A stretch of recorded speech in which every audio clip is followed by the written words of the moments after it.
My name is Paula Donahue. I'm a physical therapist. I work at Vanderbilt University Medical Center. I also do clinical research in the areas of lymphedema and lipedema primarily. And today my talk is news you can use. Everything that we've learned today has been phenomenal, and of course it's all news that we can use. But the reason why I was focusing my talk here, I have nothing specific to close, so I'm going to pass by it, is because I want to actually see if I can touch upon a few elements that might be useful to you right here, right now, to either bring back to therapists or people you might be working with in your own area, but also for yourself with your own self-management. I'd be happy to talk with anybody offline after this during the conference, or if you want to reach out to me at any point in time, and or if you even have clinicians at home that you would like for them to reach out to me. I do this often, and I enjoy it, and I'm more than happy to talk with your own personal clinician if they're not here.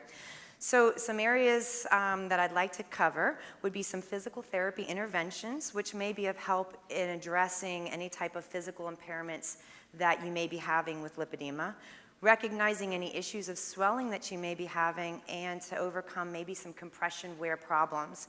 That is always not an easy task. It is a journey, and I'd like to talk about that a little bit. Then also looking at paced progression strategies in our movement, land, water, exercise, to help you determine maybe ways of modifying your current self-care program if it's needed. And then also lastly, I'd like to look at some simple breathing techniques for lymphatic stimulation and stress management. And the lovely Ms. Wallace took us through that type of concept as well. And I'm gonna go through 5 minutes of a practice with us at the end here, just as something different. Oops, I thought I did this. There we go. Potential lipedema-related physical problems. These are not all inclusive, but these are some big components that are impacting our physical abilities to move. So pain being one of them, swelling being another one potentially, altered balance, gaits from the changes that happen with our bodies over time with more of the fat, changes our center of gravity, impacts both of these greatly. Hypermobility, as we've been hearing about this earlier today. Muscle weakness, we also heard about that piece too, and fatigue. Those are all going to impact our abilities to move on a day-to-day basis. So compression is usually the very first thing, as far as a therapist, that I'm used to in the past of trying to first start to address with patients. But then many people I've run into, I can't wear the compression because it hurts. And so maybe this is not sometimes for everybody the very first intervention that we start with immediately. Maybe we need more tissue mobilization. If we've got a lot of pain to touch, and you're gonna put on some compression, I can understand why there might be then some difficulty being compliant with what a therapist is asking you to do. So with tissue mobilization, it can mean a lot of things. What I'm looking at here is we've heard a lot about manual lymphatic drainage. We've had a lot of our doctors this morning talking about the swelling that's there, the pain and the nodules. So massaging and working that tissue to the degree that is needed to help to reduce the fibrosis.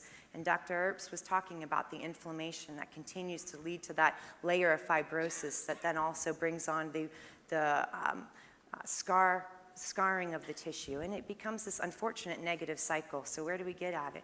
Starting to mobilize it and meet the therapist working on the patient's tissue to meet the fibrosis and the rigidity or the locations of pain. Just meet it at the patient's tolerance though. So we're not looking at trying to cause a lot of discomfort and pain in any one session, but within tolerance to slowly continue to mobilize the tissue and to reduce then the pain and the tenderness. So manual lymphatic drainage traditionally is that soft skin stretch. But now as we kind of continue to look at the practices and how it's been modified, showing an impact of using a little bit deeper work, especially in the setting of fibrosis, tissue fibrosis. Some other things, this is not all inclusive, but just general soft tissue mobilization, a type of massage, can help to free up some tightness and restrictions. we don't want to forget the muscles and the tendons that also are involved, and of course also the fascia that we were just hearing about earlier today as well. So all of this is important. There's that quadrivis technique concept that's put out there. I really apologize for only having quadrivis there. That was an oversight on my part, because really what it gets down to is there's instrument-assisted soft tissue mobilization, there's Graston technique, Grashaw. There's also graded and negative pressure. I'd be happy to talk with people about that offline later on. I just don't have enough time to go into all those techniques. But graded negative pressure, similar to like the cupping, but without having that level of tissue trauma, is trying to mobilize the tissue away from the body. So whenever we work on the tissue, we're pushing down and going in all the different directions. But we know we want 3D mobilization of tissue, ideally. I can't pinch the skin to pull it, but if we have something that's nice and gentle that pulls the tissue away, now we can suddenly mobilize tissue in this sphere instead of only in the bottom sphere, if that makes sense. So another component though, and these are becoming more and more popular, not just related to lymphedema and lipedema, but for sports-related traumas. All types of orthopedists and athletes are using these. But to mobilize your own tissue, having a roller, all sorts of designs, and I'm seeing these rollers not as expensive as what they have to be. Some of them are $70, but now I'm seeing them as $5, $10. Whenever I see one, I love kind of taking it off the shelf and giving it a feel myself, because really, truly, you're just trying to mobilize the tissue, and you can get at it in ways using the rollers all over the body potentially. The therapist, of course, can help to guide your program as well, but these are some things that we actually teach our patients to be able to do at home, because the key is you're with your body all the time, and the more that you can actually mobilize your tissue, and the more often, the more frequent that you're treating, that helps to better prevent congestion and worsening of the symptoms, and to reduce the pain. Another concept that we use in the clinic for these instrument-assisted tools, and depending upon the patient and their comfort, we do teach our patients to be able to do this at home. These are some specific tools that people can purchase, but we also show them other devices that might just be already in the home that can be effective as well. The concept here is just mobilizing the tissue. The other component too is using a pneumatic compression pump that may be of assistance, especially if you're running into swelling. Dr. Dean brought up some great information earlier today as far as over 40% of their patients did not have overt signs, audible signs of swelling, but yet still had a lymphatic impairment that was identified with abnormal imaging. That's a really important concept, because it gets back to how much do we really not know what's going on underneath, but at the end of the day, maybe I don't see swelling in my feet or my ankles, but my legs feel really tired, or it feels more block-like, or they just feel different, and I do just want to get my legs up. Those are the earliest signs of skin cells being stretched by fluid that's kind of collecting underneath the surface of the skin. So that too may be something then with using these types of pumps. You can use them at home, and it gives a person an opportunity to have some independence of having some massage, working the fluid back, reabsorbing that fluid better. Of course, if you have definite signs of swelling, these are obviously also very helpful. But I'm wanting people to think, if they don't think they have swelling at the end of the day, but maybe they have some symptoms, maybe this is also still an appropriate intervention that would help you get past where you are right now. So now, after kind of reducing the tenderness to touch with the tissue mobilization, maybe now we can bring in compression. That doesn't mean it's a month later or even a week later. I mean, it could be one session and then you're ready to go into looking at compression. But if compression is uber painful, maybe the tissue mobilization would help you then be able to tolerate the compression better. If you're having swelling, it's really crucial to be utilizing it. Unfortunately, right now, we don't have any other medication or supplement that's going to help improve the reabsorption. So we're playing a pressures game here with compression, offering more compression onto the tissue to force that fluid back up. There are the garments that you see up here, these are garments that are meant to reduce swelling. And with that reducing of swelling, once it's reduced, then you can move into more of what's considered daytime garments that are stockings. With these compression stockings, I have the word containment up there because it's really meant to just do that. You put them on in the morning, and then hopefully when you take them off at night, you're the same. You don't have those symptoms of a heaviness or an achiness, and you certainly don't have swelling. That's the ideal, and I'm a therapist that's also realistic, and I know that sometimes to ideally contain yourself might require a level of compression that feels a lot harder or is too difficult to put on. So I want to bring up some other concepts that may be of use too, is that we can mix and match. So for instance, so often, let me go back for a second, you notice I have a lot of the compression where it's going over the torso too, and not just stopping at the thigh. The area to compress is whatever is actually potentially impaired. And I don't have a picture of the arm, but again, if the arms and upper torso is also impaired, those would be areas to compress. So assuming that a person really needs to have it all the way from the lower legs up to the torso, it's really difficult to pull on the pantyhose. And I've had a lot of patients in the past teach me how difficult it is, and that's really helpful as a therapist to learn from my own patients over time. But we can mix and match. So one way to kind of overcome it, it's very difficult to put on, to get it over the foot, is to wear a knee-high and then a capri, so that actually having the capri is an easier thing to don over the foot component, but then to be able to kind of bring it up higher. Another option are thigh highs and then biker shorts, and that's just going to all depend upon how your body does with fluid movement, and if this band around here at the thigh doesn't actually end up kind of creating a little bit of a tourniquet. If you do well with that, then that's something that is also an option.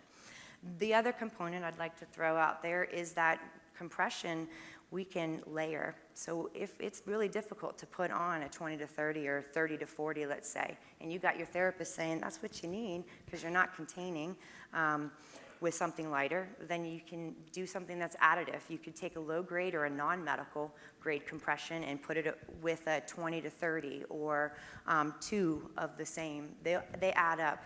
10 plus 10 does equal 20, and that's how it works. Now I'm going to move on to movement. What brings you joy to your exercise or your movement? It's not that if we talk, I use the word movement here because exercise sometimes is very scary to people, and really it's all just about movement. We heard a lot about that calf pump importance, helping to aid the lymphatics and the vascular return.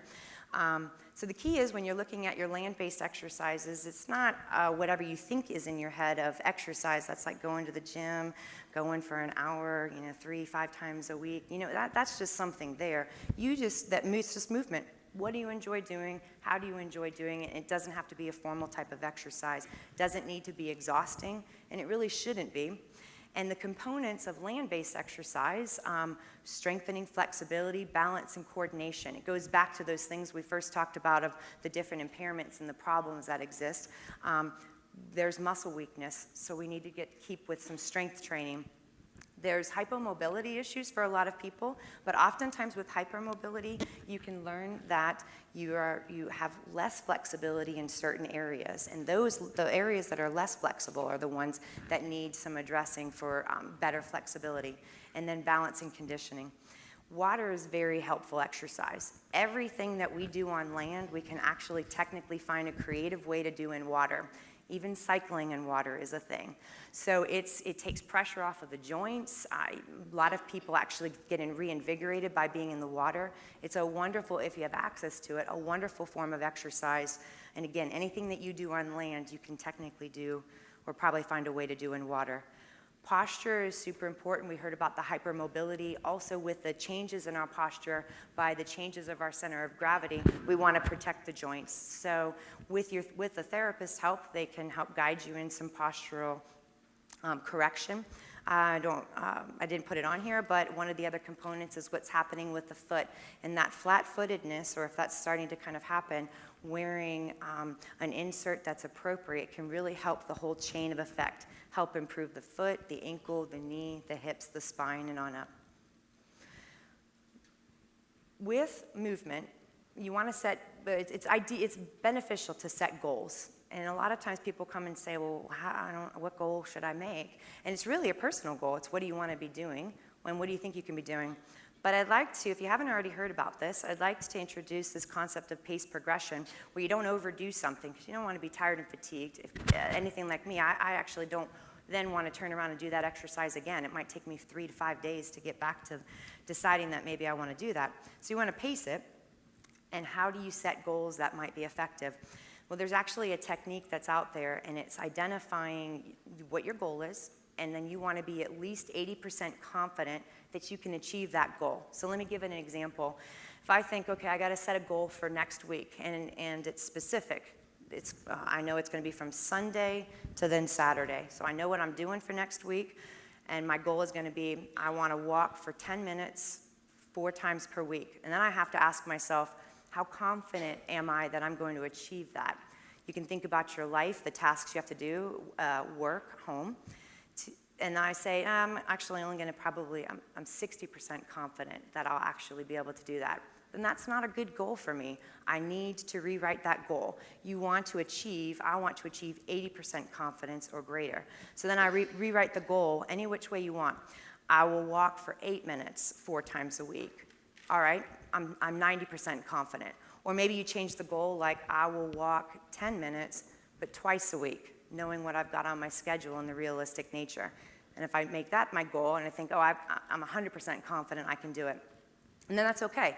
Make that goal, and then the next week, you start with another goal. So you're not ever targeting something where you think, oh, I got to push myself to do harder. The key is with each week, you're looking to try to just make a realistic goal that you're actually going to be successful with in achieving, and then you get to do that again for the next week, and it goes on and on from there. So you check in with yourself, you update your goals based on what is working, and then also what you feel like doing, because we are dynamic, it changes. So it's not like I necessarily want to make my goal always be a walking goal. Maybe I'm really getting tired of it, or I've run into this class that I wanted to do, and then that's another goal that I could add in. Staying consistent is what's key, and being realistic.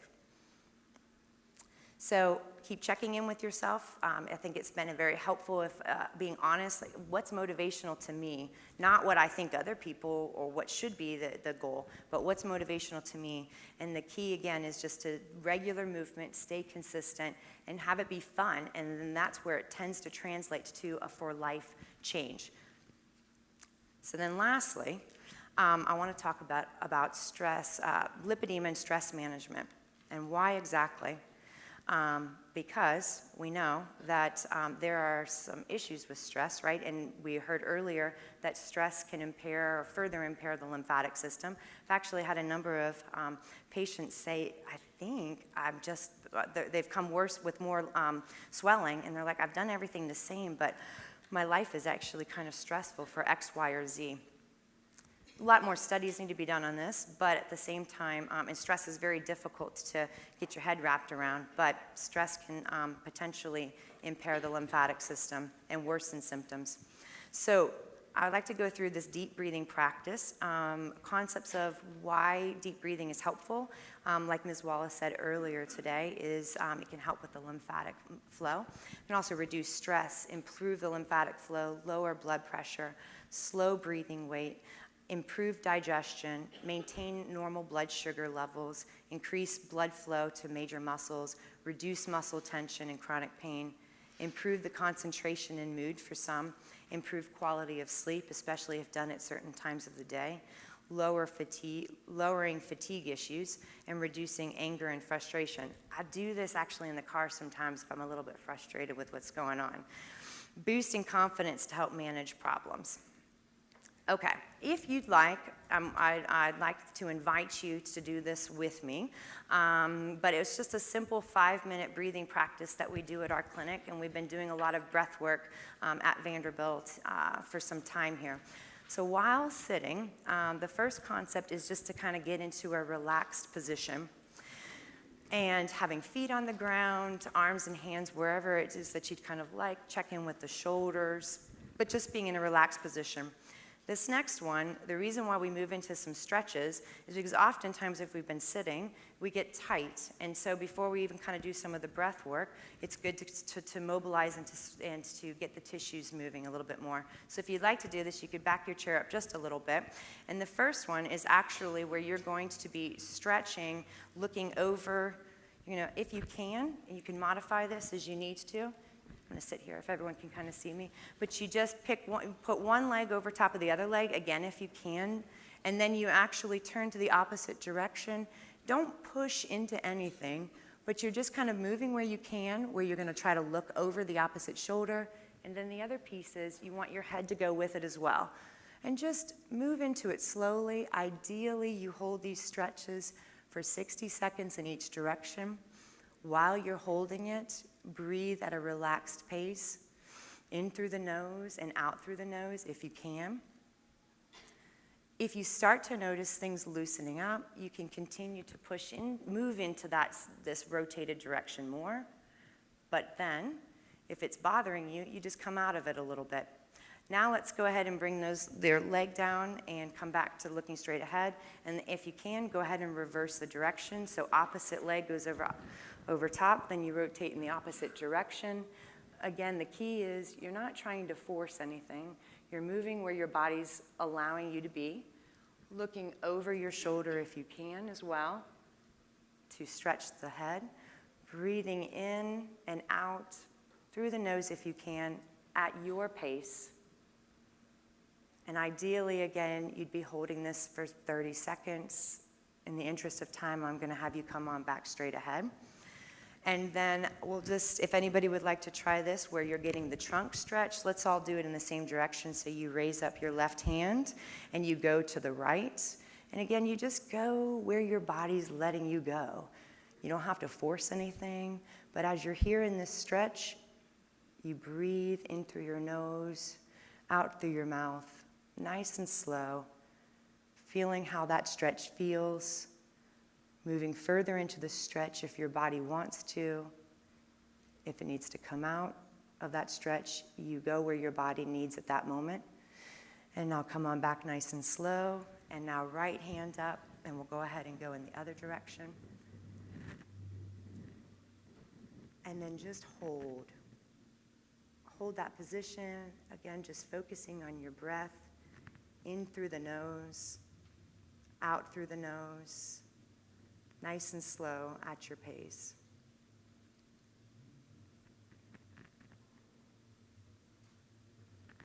And now come on back. Again, you'd ideally hold those for 30 seconds if you can.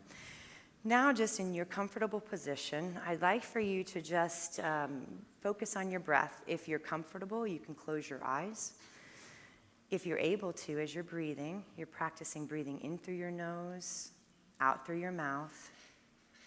As you're doing this, I'm going to keep talking you through this in the interest of time. When you breathe in, go in as slow as you can.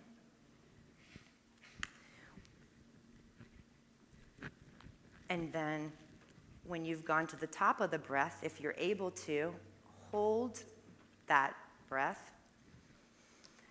And then breathe out. And when you go and you're breathing out here, you want your exhalation to be the same, if not longer, than your inhalation. And that's key. Same, if not longer. So just keep sitting there and breathing, paying attention to your breath. Inhale, nice and slow. If your body allows for it, hold it, and then exhale. You want your belly to be moving. Try not to let your shoulders rise up.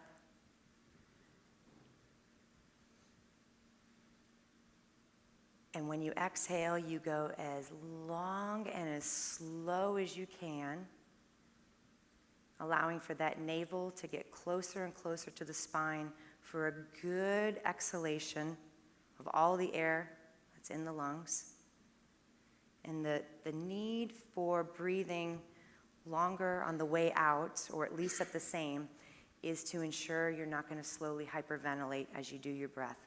So a lot of the breathing work, you can just sit there and keep focusing on these components of your breath, paying attention to what it feels like. If you're able to breathe through the nose, both in inhalation and exhalation, that's the ideal. But for some in the beginning, they can't do that, and that's okay. When you practice and do your breath work, it takes some time, but anything that you do at that moment is good. That's the key. And it also doesn't have to be 5 minutes. It also doesn't have to involve the stretches if you don't have time.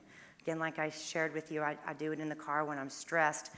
And it's actually quite helpful because it kind of resets and changes things. I'm going to leave it at that for right now since I've run out of time. But if anybody has any questions in particular about the breath work, I'd also like to talk with you, so please come find me. So move forward here. Thank you so much for your time.